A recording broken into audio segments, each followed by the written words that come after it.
Nous avons démarré nos débats sur cette note de satisfaction, Monsieur l'ambassadeur, dans le message que vous avez su passer. Et renforcé par les autres. Vous avez salué notre démocratie.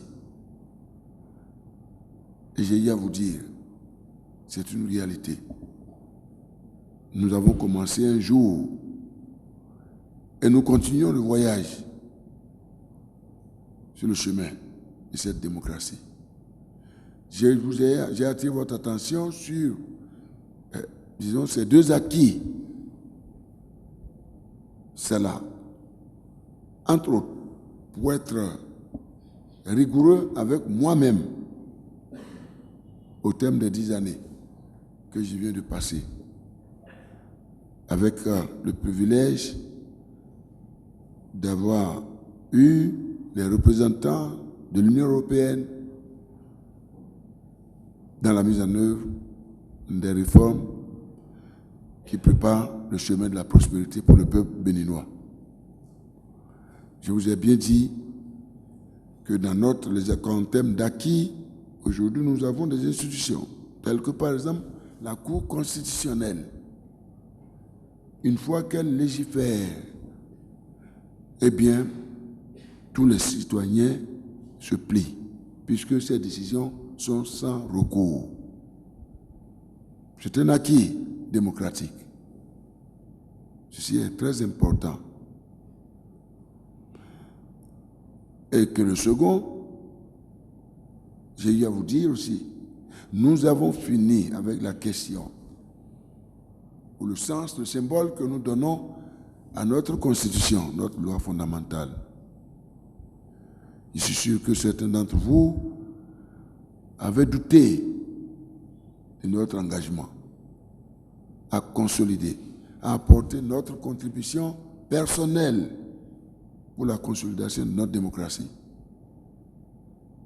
Et voilà, dans quelques jours, je pense, nous vivrons sur le grand événement. Je vous ai dit, paix à son âme, avec le président Kérékou, la question de la révision opportuniste de notre loi fondamentale, cette question a été tranchée. Et que tout ce qui a été rabâché n'est que pure intoxication. De pure intoxication. Et je crois, vous le vivez maintenant. J'ai été heureux de travailler avec vous. J'ai été heureux d'avoir dirigé ce dialogue politique 3 fois. Mes chers partenaires, nos chers partenaires, au nom de Bénin, je vous dis merci. J'allais dire au nom de mes chers collègues aussi du continent, ou des ACP, je vous dis merci. Et surtout, bon vent. Dans quelques jours, le peuple béninois élira un nouveau président pour prendre la main les destinées de notre patrie commune, le Bénin.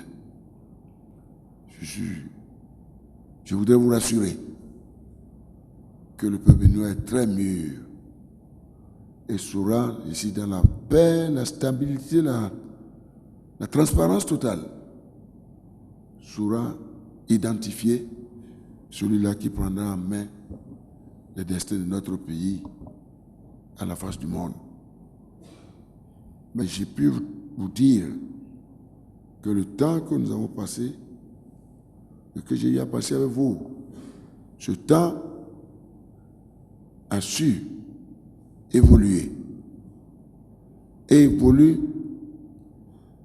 Et cette fin qui s'annonce, franchement parlant, m'a permis, je dis bien, de toucher du bout du doigt les grands défis qui nous attendent. D'abord New York, où nous avons fait ensemble le bilan des OMD. Nous avons identifié les réussites, reconnu les échecs et les raisons. La responsabilité des uns et celle des autres. Et ensemble, nous avons décidé d'aller de l'avant. Je voudrais profiter de cette occasion, Monsieur l'ambassadeur, de dire que je salue cette volonté de vivre ensemble qui a été matérialisée à New York à travers, j'allais dire, ce programme mondial économique de l'après 2015, avec comme point de mire la réalisation des objectifs de développement durable au cours des 15 années à venir. Je vous ai donné l'assurance que mon pays répondra présent à ce rendez-vous mondial en 2030. La preuve, ce dialogue politique a été centré sur cela. D'abord à New York, après à Paris, où nous avons fait le point, où nous avons eu l'occasion de dire à notre partenaire, la France, qui a eu l'opportunité de nous associer à cette réflexion. Nous avons eu l'occasion de lui dire, pour nous, continent africain, où pratiquement l'essentiel de nos populations vivent dans les zones rurales, la jeunesse, les femmes qui jouent un rôle important dans nos zones rurales, alors nous devons attaquer ce programme économique en levant le préalable. Ce préalable, c'est le changement climatique.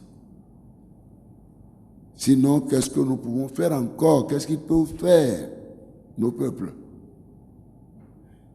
face à la terre, au réchauffement de la terre, l'assèchement, la sécheresse, la désertification, l'érosion côtière, les complications et les modifications des calendriers climatiques, etc. Rien du tout. Aucun objectif de développement durable ne peut être atteint si on ne lève pas ce préalable. Je m'adresse à l'Europe, notre premier partenaire privilégié.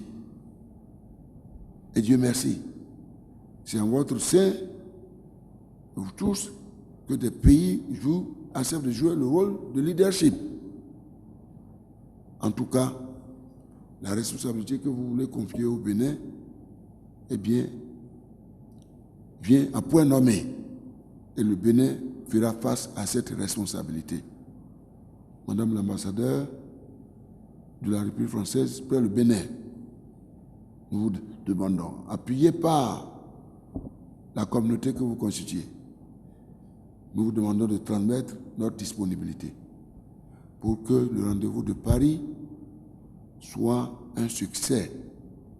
Et nous travaillons pour. Nous avons fait le tour du continent. Nous avons parlé à nos collègues pour que l'Afrique, qui souffre, qui est polluée et qui souffre à la fois, puisse absolument se faire entendre. Et que le SOS qu'elle lance en ce moment, où le cri de cœur soit entendu par toute la communauté mondiale. L'espoir est permis. Hier, les hommes de science, je le disais avec l'ambassadeur, les hommes de science tiraient sur la sonnette d'alarme. On ne l'avait pas écouté, les politiques ne les avaient pas écoutés. Aujourd'hui, c'est évident que nous assistons en ce moment au réchauffement de la terre, à la remontée de la mer, et que nous devons agir tous. Donc, Paris sera absolument la signature de l'accord du XXIe siècle. Et le Bénin jouera sa partition. C'est très important. Et à l'intérieur, nous avons dit d'ailleurs que pour aller vite, la clé, la question énergétique. Pour réduire rapidement les émissions de gaz à effet de serre, nous avons apporté notre contribution. Monsieur le ministre vient de le dire. On a fait partie des 5 premiers ou les 6 premiers à avoir envoyé notre contribution. Nos efforts personnels d'abord, parce que nous sommes convaincus que cela va de l'intérêt de tout le monde. Nous n'avons pas besoin d'un tribunal. Donc, nous avons mis l'accent sur la question de l'énergie. Monsieur l'ambassadeur, merci d'avoir accepté. Vous nous avez soutenus. Lorsque nous avons dit au niveau du programme indicatif national et qu'il faut absolument introduire la dimension énergétique. Et très rapidement, vous nous avez appuyés. Et Bruxelles a écouté notre cri de cœur, je crois, près de 80 millions d'euros, ou combien, je ne sais plus, je crois. N'est-ce pas? D'énergie durable, ce n'est pas rien. Pour accompagner cette structure, certainement, si nous réussissons, c'est notre souhait. Donc nous avons parlé à Paris avec le président François Hollande, une agence africaine d'énergie qui collecterait pratiquement toutes les ressources, aussi bien publiques que privées, pour électrifier l'Afrique, pour lui donner, renforcer sa capacité de production et donner du travail à sa jeunesse, à la femme, et arrêter maintenant, dans le cadre des discussions que nous avons eues à Malte, arrêter cette question ou mettre fin à la crise migratoire.